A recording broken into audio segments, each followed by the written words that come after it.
Hello everyone, কখনো কি চলন্ত ট্রেন মাঝ রাস্তায় দাঁড় করিয়ে লিফট চেয়েছেন? অসম্ভব মনে হচ্ছে না ব্যাপারটা? কিন্তু কথা যখন বলিউড সিনেমার, তখন অসম্ভব বলেও কিছুই হয় না। আর আওয়ার আপন টুতে এরকম অনেক কিছুই আপনারা কিন্তু দেখতে পাবেন। তো চলুন আজ কথা বলা যাক আওয়ার আপন টু নিয়ে। প্রথমেই একটা কথা, আপনারা যদি আওয়ার আপনের প্রথম পার্ট না দেখে থাকেন তাহলে কোনোই সমস্যা নেই। আমার মতে প্রথম পার্টটা দেখে নিলে হয়তো ভালো হবে, কারণ এই গল্পের সাথে জড়িয়ে আছে শিবম পণ্ডিতের অতীত। আর এবার শিবমকে বাদ দিলে বাকি সব চরিত্রই প্রায় নতুন। নতুন অ্যাসাইনমেন্ট আর নতুন অ্যাসাইনমেন্টকে ঘিরে এগোয় গল্প। প্রথম সিনেমার মতো এবারও গল্পের একটা বড় অংশ হিউম্যান ট্রাফিকিংকে কেন্দ্র করে। কিন্তু সত্যি বলতে এই সিনেমার আসল খেলা গল্পে নয়, এখানে সবথেকে বড় বিষয় হলো নস্টালজিয়া। যারা প্রথম আওরাপন দেখেছেন তাদের জন্য এই নস্টালজিয়া অনেক বড় একটা ফ্যাক্টর। আর সেই সাথে নতুন প্রজন্মের দর্শকদের অর্থাৎ জেনজির দর্শকরাও সিনেমাটা কিন্তু উপভোগ করতে পারবেন। তবে একটা কথা মাথায় রাখবেন, এখান থেকে সায়রার মতো একটা পিওর লাভ স্টোরি কিন্তু আশা করবেন না। এই সিনেমার সবথেকে বড় ইউএসপি হলো এর গান। সিনেমার শুরুটা প্রথম 10-15 মিনিট বেশ ইন্টারেস্টিং। এই সময়ের মধ্যেই মূল গল্পটা সেট আপ করে দেওয়া হয়। আর ইন্টারভ্যাল পর্যন্ত মেকার্সরা মোটামুটি দর্শকদের ধরে রাখতে পেরেছেন। কিন্তু আসল ম্যাজিক হয়েছে পুরনো মিউজিকে।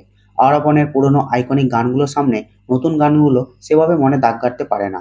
আর এইখানেই নস্টালজিয়াটা আরও বেশি করে কাজ করে। এবার আসি পারফরম্যান্সে। একটা কথা পরিষ্কার করে বলি, এটা পুরোপুরি ইমরান হাসমিনের শো।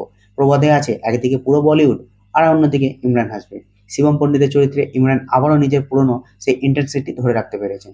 খলনায়কের চরিত্রে অভিনেতাও একজন সাইকোপ্যাথ চরিত্রকে ফুটিয়ে তোলার চেষ্টা করেছেন। তবে আমার মনে হয়েছে এই চরিত্রে বিজয় বর্মার মতো কেউ থাকলে হয়তো আরও ইম্প্যাক্ট তৈরি হতো। দিশা পাটানির চরিত্রটা মোটামুটি, আর শাবানা আজমিকে একটা এক্সটেন্ডেড ভাবে দেখা গেছে। তবে সবকিছুর পরেও সিনেমাটার সবথেকে বড় দুর্বলতা কোথায়?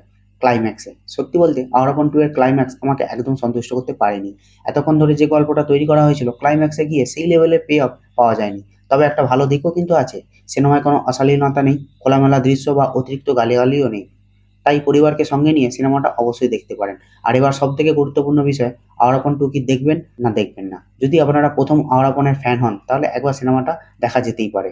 কারণ এখানে নস্টালজিয়া, ইমরান হাসমিন আর পুরনো সেই মিউজিক, এই ৩টে জিনিসের কম্বিনেশন আপনাকে কিন্তু ধরে রাখবে। কিন্তু যদি প্রথম পার্টের সাথে আপনাদের কোনো সম্পর্ক বা কানেকশন না থাকে, তাহলে সিনেমাটা আপনার কাছে হয়তো অতটা ইম্পর্টেন্ট হবে না বা স্পেশাল নাও লাগতে পারে। আর বক্স অফিসের দিক থেকে বললে প্রায় 25 থেকে 50 কোটির বাজেটের এই সিনেমা প্রথম উইকেন্ডেই নিজের বাজেট কিন্তু তুলে নেওয়ার ক্ষমতা রাখে। আমার ফাইনাল ভার্ডিক্ট, আওয়ার আপন টু একটা পারফেক্ট সিকুয়েল নয়, কিন্তু নস্টালজিয়া আর ইমরান হাসমিনের জন্য একবার অবশ্যই দেখা যায়।